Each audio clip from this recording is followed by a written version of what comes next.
Step into the brand new world of compacts. Dodge Demon 471, priced way down there, but it's got it all. Torsion bar suspension, unibody construction, smart, roomy, comfortable. New Dodge Demon joins Dodge Dart 471. The spirit of 71 is Dodge 71. This year, you can't afford not to be Dodge material.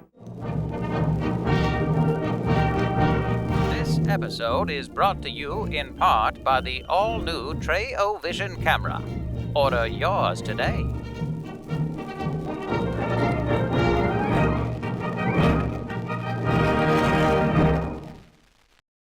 To come across a 1971 Dodge Demon 340, well, that's a good thing. To come across a 1971 Dodge Demon 340 with a six-pack built by and sold by Mr. Norms, that's a great thing. You add in the fact that this car is not only all that, but it is loaded with documentation, and you name it on the documentation.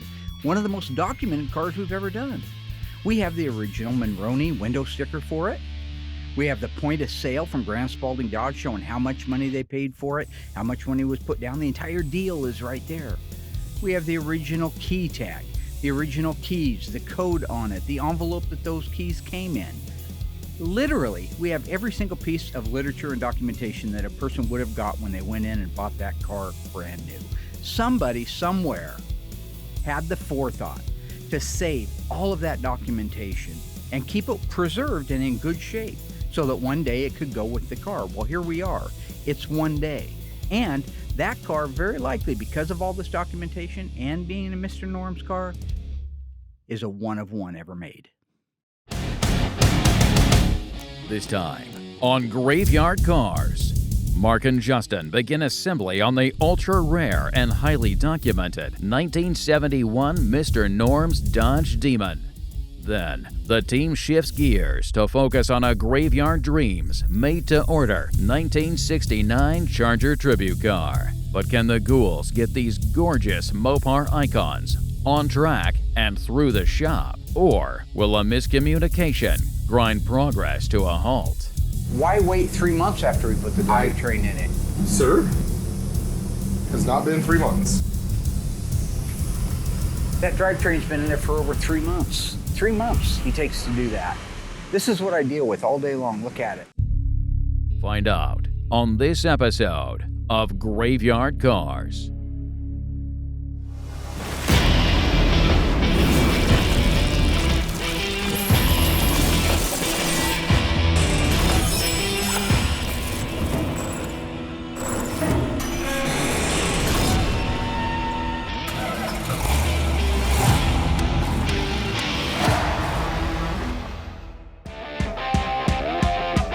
Just to catch everybody up on our little 1971 Dodge Demon. This is our Mr. Norm's car. This is a real Mr. Norm's car. As mentioned earlier, very well documented car, perhaps one of the most documented cars we've ever had. The fact that it's a Mr. Norm's car and documented the way it is even better yet. Now, when we got the car, it was partially disassembled. I knew it had some rust. The rust was what I would refer to as middle of the road rust, okay? Meaning there was a lot of things like the main floor, the trunk floor extensions, they had to be replaced. But other areas such as the rockers or the side of the firewall or cowl side panels, these needed small patches in them. So we were able to do that, and it didn't take a whole lot of time.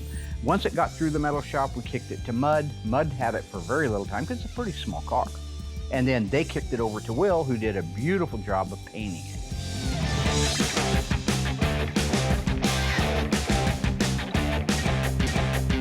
So the drivetrain Doug and I did collectively. Once it was put together in detail, we put it on the engine run stand, ran it for a while, found a little oil leak that wasn't really a problem other than Dougie kind of sort of forgot to tighten down the adapter for the oil filter. But with that done, we were able to put it on the K-member, all restored.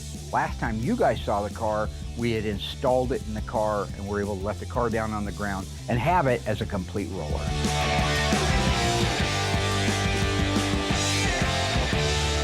So one of the things that I told Justin a while back that I wanted to be involved with was the installing of the hood scoops and some of the front end ornamentation on it. Now, we should have had that done a long time ago, but Will is just now getting to the blackout on it. I'll get to the bottom of this right now. This is why I invented the whole trail cam in the first place, right here. Yeah. Will, right there.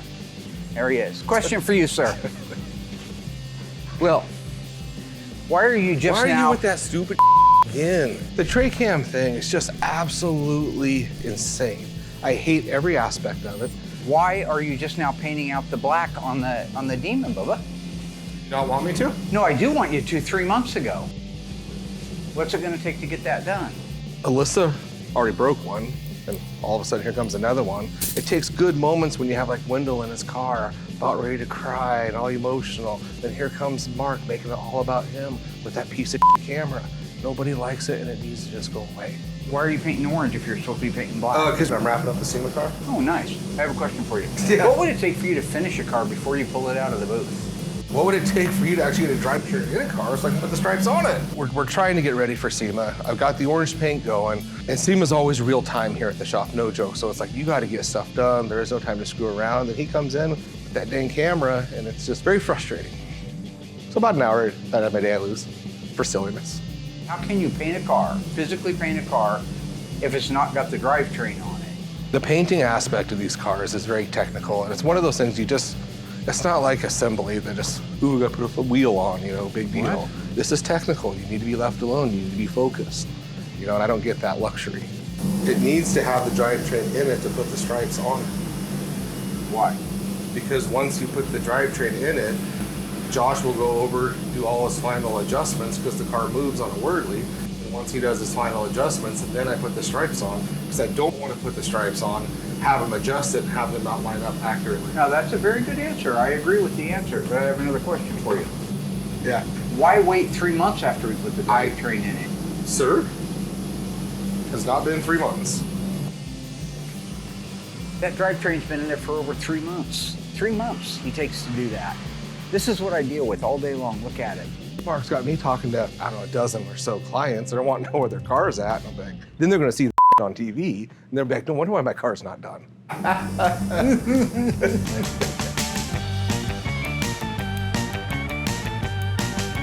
So when it comes to using our hot rod black paint that we use to duplicate the stripes, it's a real finicky product. And what I'm saying is, for the best results for this, it needs to be below 70 degrees and dry naturally.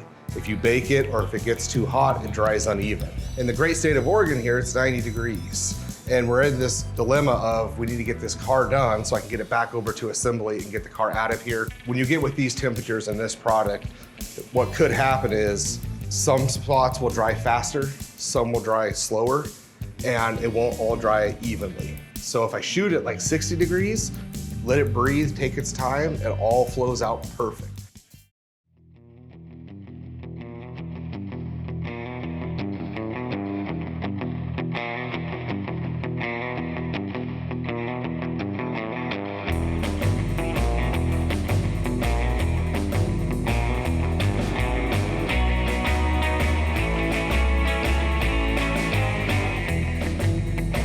Despite all of Mark's foolishness, the blackout came out great, and I can kick it over to assembly.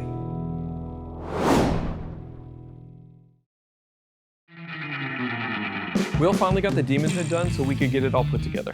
I knew Mark was excited to get some of the stuff on the car, so I grabbed him and had him give me a hand. I'm actually really excited to see this car done myself. All right, so this one's got to go here, right? Yep. And then this one goes into that. Bottom. And then One down here. these two here. Okay. Yep, and then two up on the side that go to the fender. Great. Okay. So I'll just make sure. You want me to just put the end one in first? Probably, yeah. Yeah, that's the easiest. Makes the most sense. Well, it's nice when they go together like that. Beautiful. We really haven't done very many A-bodies, and there's a small group of people out there that absolutely love them. But by and large, in the popular world of Mopars, they are less desirable. They're less valuable, they're less desirable. We did do one a few years ago for Jim DeLucci, the 72 Duster 344 speed car. If you guys remember that one, he had bought it when he was very, very young, 16 years old, ended up selling it. 40 years later, he comes to me and says, can you build me a twin to it? He had the Monroney sticker, so we were able to duplicate the car. Now, there's a guy who loves his car. every single weekend I get a text from him or a Facebook message with him going to another show, winning another trophy. You should see him. I know we have pictures. Tiny, find some pictures of that guy standing next to those trophies. Everywhere he goes, there's somebody that loves it, drives it, and cherishes it, and that's an A-body. So you can love all these different cars. It doesn't have to be $1 million car. Bottom one started.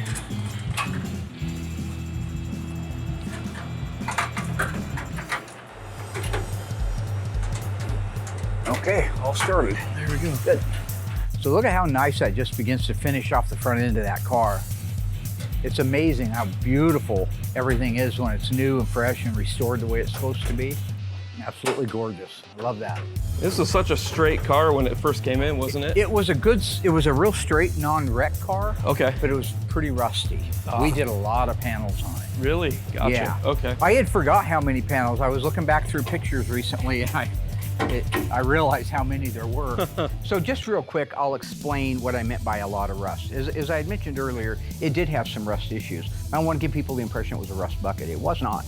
It was a good, complete car, although it was partially disassembled and wearing its original paint when it came to me.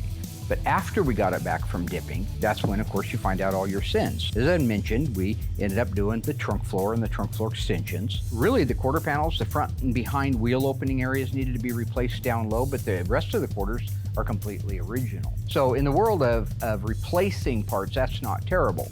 We had a lot of little patches to do, like in the frame rail we had a patch, in the cowl side panels we had a patch, we had some little ones in the front of the rocker that we had to address. You know, a lot of little things like that that don't really compromise how much metal is original on a car. To me, the biggest thing was that his hood was ironically just rotten. So rotten that we ended up getting another hood and making it into a true 1971 Dodge Demon hood. But we had his original one and we never dipped it. It was quite a bit.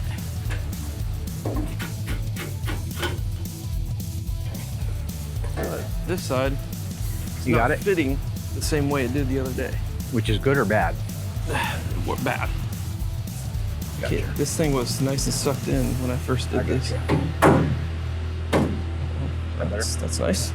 It's better. One thing I really like about having Mark around when it comes to, you know, doing some of the assembly on some of these things is if you have to hit something, it's his shop. He can hit it.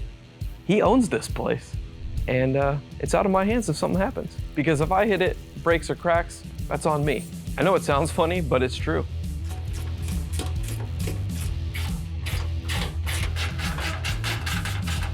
Okay, so he's going to finish tightening down the last two bolts on the valance. The next thing we're going to put in are the front side markers. Notice this is chrome. That's because it's a Dodge. Dodge chromed their bezels on a lot of their cars. Not all of them, because Tony gets mad when I say all of them. He'll tell me some car that they didn't.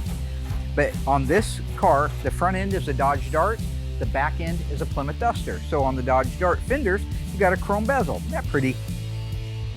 But what Mopar didn't want, Dodge didn't want, was to mix that with a Duster, which is what the back end of the car is, painted bezel. So they actually chromed the bezel from the factory so that it would match the front. It's a really neat thing to see. So they would have had to make this part in chrome. This would have had to have a different part number on it. We have to a full-on different part number? It would have to be, right? 'Cause Okay. They had painted ones. Most of them were painted. Some of them were chrome. This would have had to have a chrome part number on it. So we sent them out and had them re-chromed. Beautiful little piece right there. Yeah, they turned out really And nice. the only other thing to show you on this is the retainer that's going to hold these in the front. See these little cutters right here? These are designed to cut into the paint because this is going to count on this unit grounding it. There is no individual ground for it. It counts on this grounding to the fender, grounding to the light. So you want to put the side marker in? Let's do it. I'm gonna have to ask Tony whether or not these are the same as a Challenger or a Charger. I bet it could be. No, these would swoop up to like a point. On a Challenger they Yeah. would, so maybe a Charger? A Charger doesn't swoop up. Yeah, maybe it's like A 70 Charger, yeah. Okay, so he's gonna put the retainer on. Look how nice that looks. You got that, camera boy? Isn't that beautiful? Love that new stuff. So I know the guy's anxious to get it back. We've had it for quite a while. But I'm gonna kind of be sad to see it go in as much as it's the only Mr. Norm's car we've ever had a chance to work on. Got it? Yep. Great. Okay, let's go put the other side on. You ready? All right. I'm liking that. Centered in the opening, ready when you are. Go back just a hair. Yeah, you have to set these just right in there because there's a little movement. So if it's not squared right in the opening of the side marker, it's not gonna look right. So go forward, backwards, up, down, whatever you have to do to get it. That's it right there. So I think the best part's coming up. Hood scoops and hood pins. Oh yeah. Is that what we got left? And rear side markers. Nice.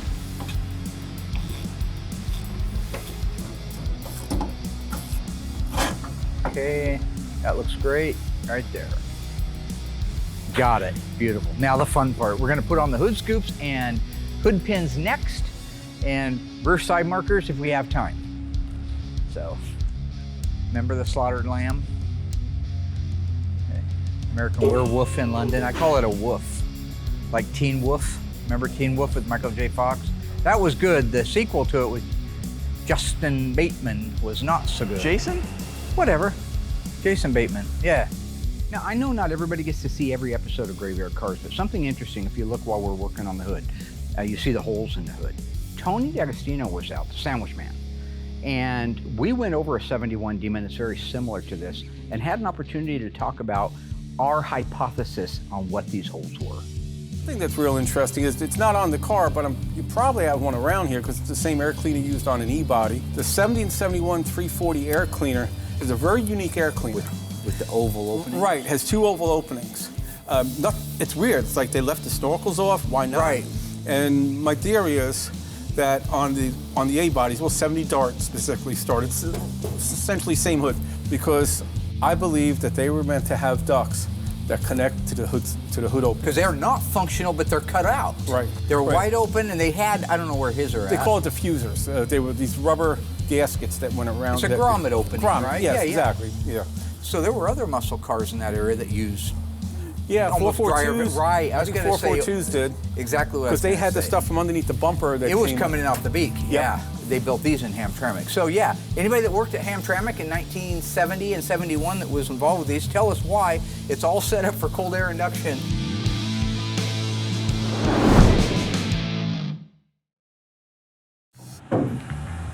Lined up. Yep. Lined up, lined up, lined up, lined up. Okay, I'll go ahead and raise it up. You're gonna have to hold the scoop in place. That's how I sound in the mornings, by the way. Is that? Yeah. That's how my wrists sound. Go ahead and hold on to this so it can't My go knees, my wrists, anywhere. Oh yeah. my back. Sucks getting old. Wait till you get older.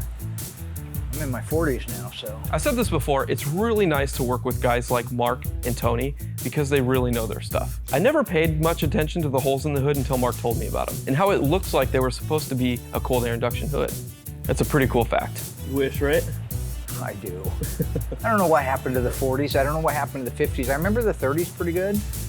It's so weird that you just, I don't know why. Maybe nothing significant happened in those. I don't know. Too much drugs? Well, it was 30. Drinking? I think, oh, well, that was way earlier. I don't remember my 20s, you notice I didn't say that. Yeah. Yeah. Everything starts to turn into a blur after a certain time. They all the years just blend together. And it goes faster Yeah. and faster and faster and faster. I felt like my son was just born, now he's already 3. Yep. And it'll go faster. Older you get, they keep saying that, but it is true. Now, if you want to talk about time flying, the best example of it for our Graveyard Carz fans that have been tuned in for a long time is take a look at the pictures in Emma in season 1, episode 1 called Emma's Car. She's brand new. She's like a few days old. And look at her now. She's not real friendly with the pictures right now. She's in that stage where they're not huge fans of it. But I did manage to snap a picture. You will not recognize her. She's a beautiful lady, but she ain't that little baby anymore. And that's just 10 years going by. Maybe 11 or 12, it doesn't matter, okay? I'm still in my late 40s. These are exact replicas of those. These are Fasteners. originals. I think these are original, or are these the new ones from plastic that we got? No, the are his scoops original. are original, but the fasteners, they're a reproduction. The fasteners are They're original. identical, yeah, they look good. So these were his original scoops. I don't know if you can see all this, but there's the Chrysler Pentastar and the original part number. And the reason it's a 29 part number is this is the same scoop If you had like a 69 Dodge Coronet with a Ram Charger hood, this would be the scoop you would get on that.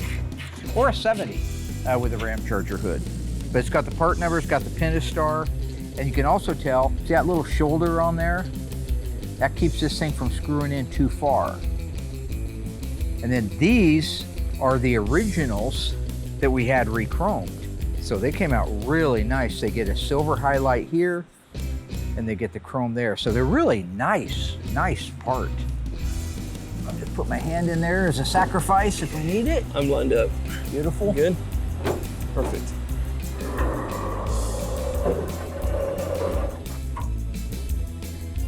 Overall, it's really coming out nice. Very It'd be a nice, clean little car. Very clean.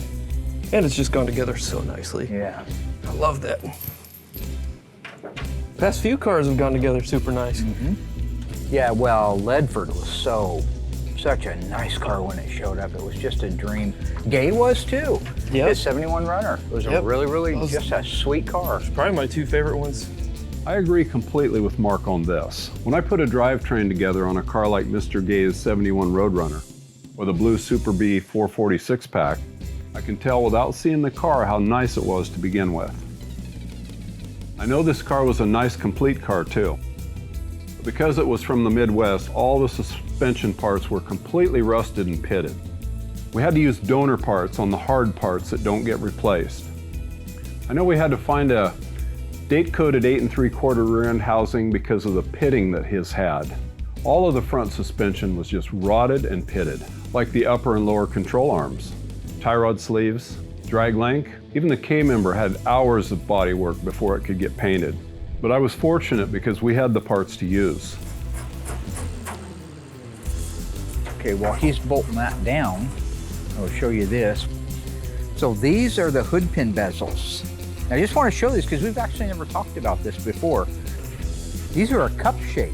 So when these go down and into place, they set up against this gasket like that, and they actually pinch that gasket in there. So this is just a really solid quality piece right here.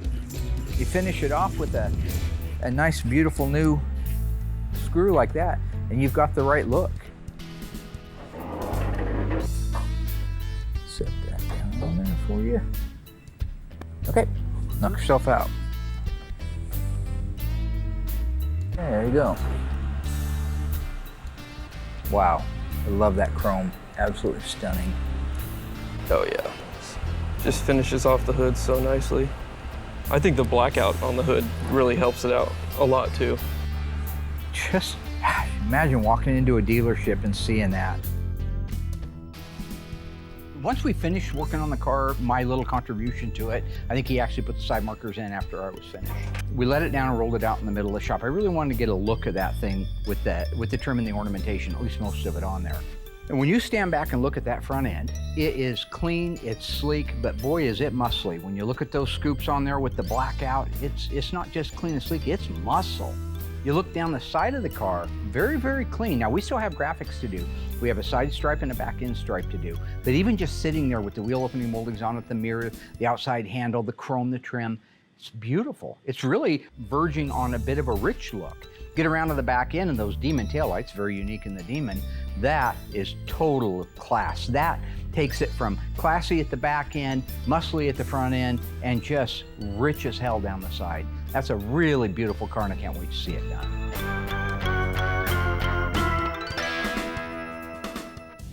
Still to come. With the ultra-rare Mr. Norm's Dodge Demon at a stopping point, the ghouls shift gears to a 1969 Tribute Charger. But a graveyard dream isn't always a dream build. Right along with this made-to-order monster, accelerating through metal, mud, and final paint on its way to getting a J-code Hemi automatic engine. Coming up when Graveyard Carz returns. So I was sitting at home with my new baby, who is only 3 weeks old, Tiny Trey, my dad calls him, but his name is actually Giannis. And my dad sent me over a link to the new autopsy reports, since I can't do them this season. Hi, I'm Cousin Dougie. That was bad, that was horrible. Hi, I'm Cousin Dougie. What, do I start now? So I'm no critic, but I do have eyes and a brain, and I can tell that my inheritance is about to go up in flames.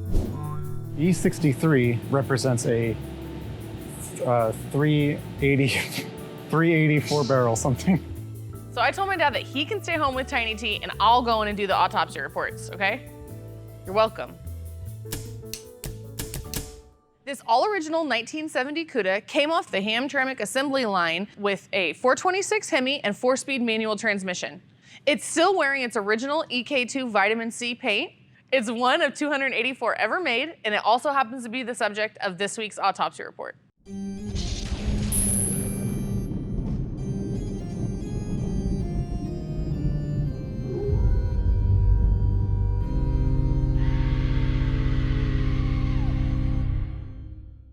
So remember when you're reading a fender tag that you go from left to right, bottom to top. So let's start at the left lower corner. E74 represents a 426 Hemi.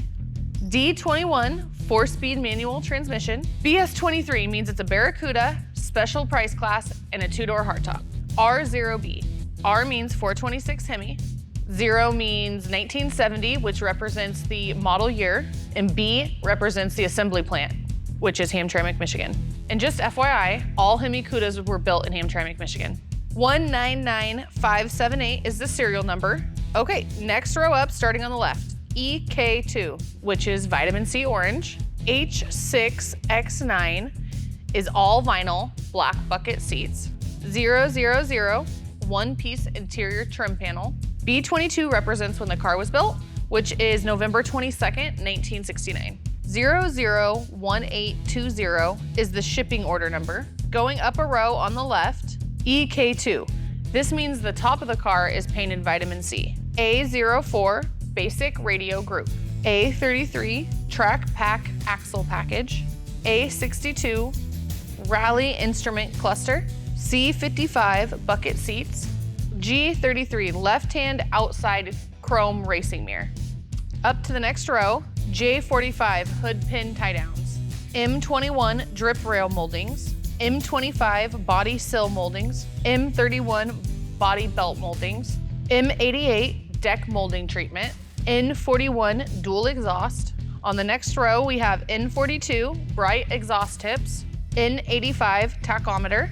N96, shaker hood, which is mandatory on all Hemi Cudas. R11, AM music master radio. Y05 means build to US specs.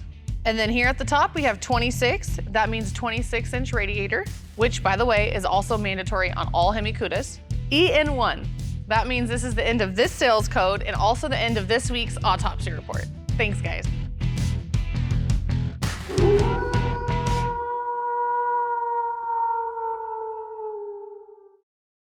It's a thing of beauty, isn't it? 1969 Dodge Charger SE. Charger excitement in a stunning new special edition. Packed with extras that aren't extra on this one. In here, a world of vinyls and leathers and wood grain luxury. A new front grille just for looks, and an optional 440 Magnum V8 just for kicks. Charger's special edition for 1969. Dodge's turning up the fever now. All right, so a really neat car that's going through the shop right now is a Graveyard Dreams car. It's where you call me up, say, I've always wanted a 69 Hemi Charger. Well, good luck going out and buying one of those. They're a lot of money. So I had a guy call up, say he wanted a 69. He wanted it to look exactly like a Hemi Charger relative to everything, except not all dolled out with all the stripes and all the weird stuff on it. So he has commissioned me to build a 69 Charger that started life as a 318 into a 426 Hemi automatic with a Dana 60 354 gears. Triple black, well actually double black. Black exterior, no vinyl top, no bumblebee stripe, and black interior. So I've been working on taking the original car, which didn't look too bad when we first got it. If you look at pictures of it, it was a fairly clean, straight car. But once we got it dipped, that's when you find all the mud on it, lots of sins underneath it. But all the metal work's done on it. The body work has been done on it. I want to kick it over to Will so he can get started painting on it. But one of the things I needed to have done, because it's getting a 426 Hemi, is to install the subframe connectors that we're using now. These are a really cool, neat piece that needs to go in a car if you're going to put that much horsepower in it. I really love these subframe connectors. They really fit the bottom of the car like a glove. I enjoy how well made they are and how low profile they are. Since these things are so flush with the floor, it's really nice because you can weld them solid from front to rear. Basically, you're tying the front and rear unibody together with steel and prevents it from twisting or sagging.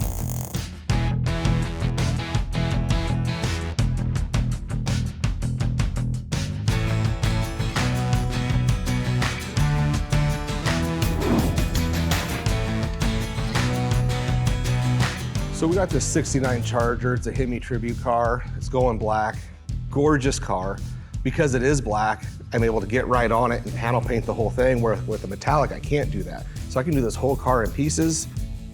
You know, painting these cars apart, it is a little more time consuming, but it is easier.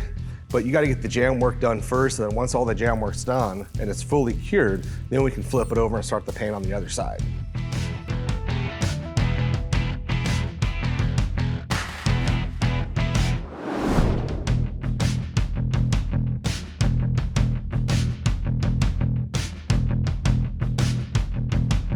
So once all the jam work's completely knocked out, I grab all the parts and pieces, put them in the booth, and then I start the single stage process. I use the 9300, which is a high solids single stage. It's a great product, but you gotta be very careful with it and give it time in between coats so you don't have like solvent pop or something like that. But the end result is a super high finish and it buffs out gorgeous.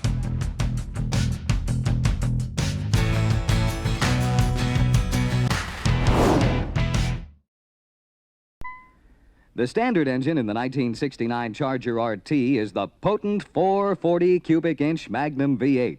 And there's only one step up from there, the 426 Hemi. And it moves.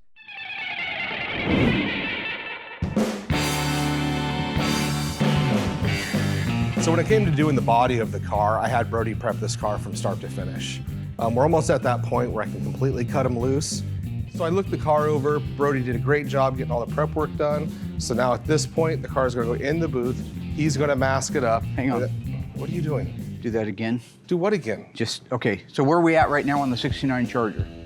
What is this? This is the new tray sound. No, this is dumb. No, this isn't dumb. This is actually brilliant. It's not even a Go ahead. microphone. No, this isn't stupid. That's not This even, is what is, No, it's a real microphone. It's a Bluetooth. no, it's not. Don't be a fool. So where are we at on the 69 Charger? Getting ready to paint it. No, elaborate on that a little bit more. Brody did a great job. He got the Charger all prepped. Right, And talk to the audience and talk to me. Brody did a great job prepping the car. And at this point, I'm gonna go in the booth and spray it. One more time with some enthusiasm. I can't be enthusiastic when I got this stupid... Oh, I'll pull it back. Is that scaring you? Is that better? Well, I just don't want it all up in my mouth. All I'm doing is nobody's getting in your mouth. Don't flatter yourself. Just... Sir? You. Go. Brody did a great job prepping the car. It's in the booth. I'm gonna go in there, I'm gonna spray it black, and it's gonna come out great. Did he mask it up and prep it like the notes say? It's all masked up, ready to paint. Okay. Well, that sounds great. What is the first thing you do now that it's in the booth before you start painting it? Wax and grease it. Wax and grease? Correct. And then? Well, you said that, you just asked for the first thing. No, I need to know what you're, look at the note. Well, I don't First thing I do is lay down the sealer. I use blah, blah, blah. I So put we don't blah, clean blah, the blah car coats first? on it. Why don't you tell us in your own words? This is just I wax and grease, you just told me to... I told you what's written down because these are the bullet points. I wax and grease the car, tack and blow it, and then put a coat of sealer on. What kind of sealer are you using? DP50. DP50, is that a regular sealer? Yeah. Who makes that? PPG. How many coats of sealer do you put on there? 1. How long do you wait after the sealer before you start top coating it? 1 hour. All right, you should repeat them back to me in the form of a question. I don't top coat it for at least an hour. Okay, that wasn't a question. I know. All right. What's it like to paint with sealer versus paint itself? Does it lay out any differently? Do you have to adjust your air pressure? I mean, we're trying to help people at home learn how to paint. Or well, it's hard to know if you were being silly, or am I trying to teach people? If we're teaching people at home, I don't need this. I'll put the first coat of sealer on, give it an hour, lays out nice. You can go in, see if you had like any pinhole you might miss, a sand scratch, any imperfections before you get to go over it with single stage. Because once you go over it with single stage, you can't fix anything. You're kind of committed at that point. You're kind of committed at that point. Yeah. So what kind of paint are you going to paint it with, Will? So we use our PPG. We mix this 4 to 2 to 1. 4 to 2 to 1. I was in the middle of talking. I'll do 4 coats. And because it's such a thick product, I give it about an hour in between Super thick. Between each coat, because if you get on top of it too fast, it'll probably solvent pop. So I like to give it an hour, and it'll take a good portion of the day to get this car painted. Do you have a particular pattern or style that you like to do as you lay down the color? Not on a solid color. I do not. So is it fair to say you just start at the bottom of the rocker and then you jump over to the other side and then maybe to the back? Or do you have a rhythm? It depends. A lot of times I'll start at the top of the roof. Starts at the top of the roof. And work my way down to the bottom of the rocker, and then go to the other side of the car and repeat the same steps. That's fantastic. What do you do after you've done that the first time? Have a cup of coffee, tell Heather I love her, and then wait 1 hour. Loves Heather, waits an hour. Now, after you've done the paint work on it, how long does it have to set? Don't you want to talk to this? After you've done the paint work, do you lay it out exactly the way you want it to look? Or do you put it on with like a little bit of orange peel and you know it'll flow out? Tell the people what to expect from the paint. So my last coat, there is a little bit of peel in it because especially on a black car, you don't want to have a run or any issue because you're not going to get it out 100% more than likely. So I'd rather have a So it's fair to say that the blacks are harder to work with? No. That's really great to hear. Okay, let me just turn over here.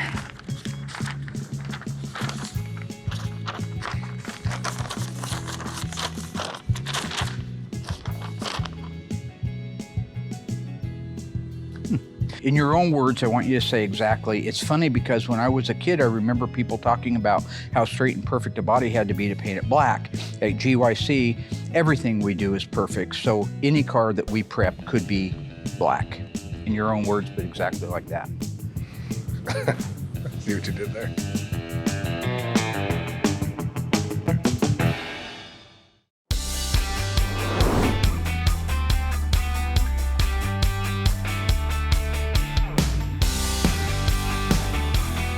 The paint work went superb on the 69 Charger.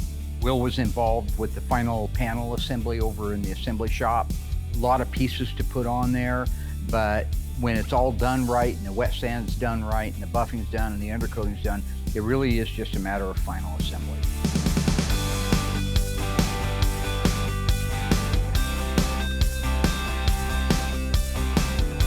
When assembling these cars, we start with the doors, and once we get those basically set where we think they need to be, we move on to the fenders.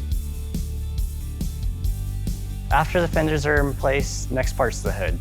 We really need everything on the car before we can do final fitment. There's multiple gaps that you got to align, so having every piece on there, you can't get it quite right until they're all there. So once the hood's on there, we just do a little bit of final fitment, and then bam, we got it.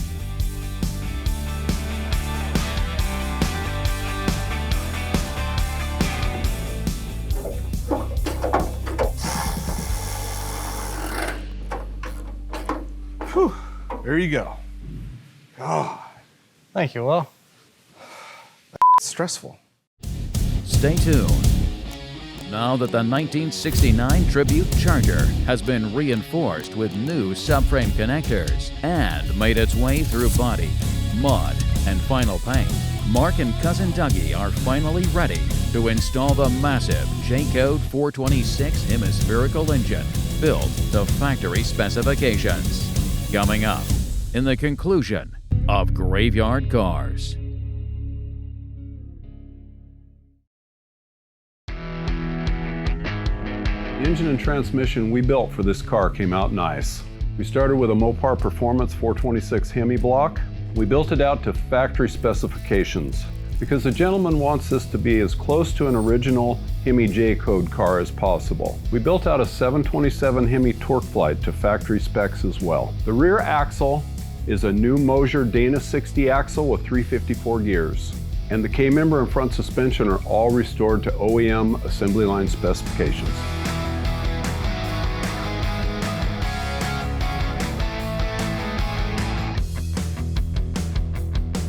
Doug and I are getting ready to install the 426 Hemi in our 1969 Dodge Charger dream car. Doug's built out most of this stuff. I actually bought this car for a guy out of Florida, and his intention was to have a 69 Hemi Charger RT look-alike with air conditioning, which was not available, by the way. You could not get air conditioning in a 426 Hemi or any cold air induction cars because there wasn't enough room for those air cleaners and the AC compressor. Classic Auto Air is providing us with a low profile compressor and all the bracketry so we can run air conditioning on our Charger. Nice. Now the other thing we learned last time, right Doug? Uh-huh. When we put a Hemi in was to take the passenger side valve cover off. Quite the hard way. There's not enough room for all. You can either take the steering gear off, which makes it easy, or you take off the right-hand valve cover. So Doug is going to take the right-hand valve cover off of it.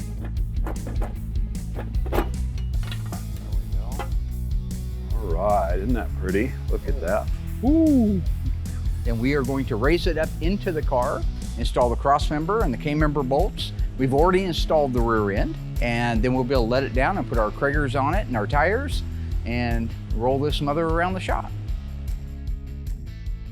So if you look at that engine going up into the cavity of the Charger, you can see why they call it the elephant. That's a huge footprint.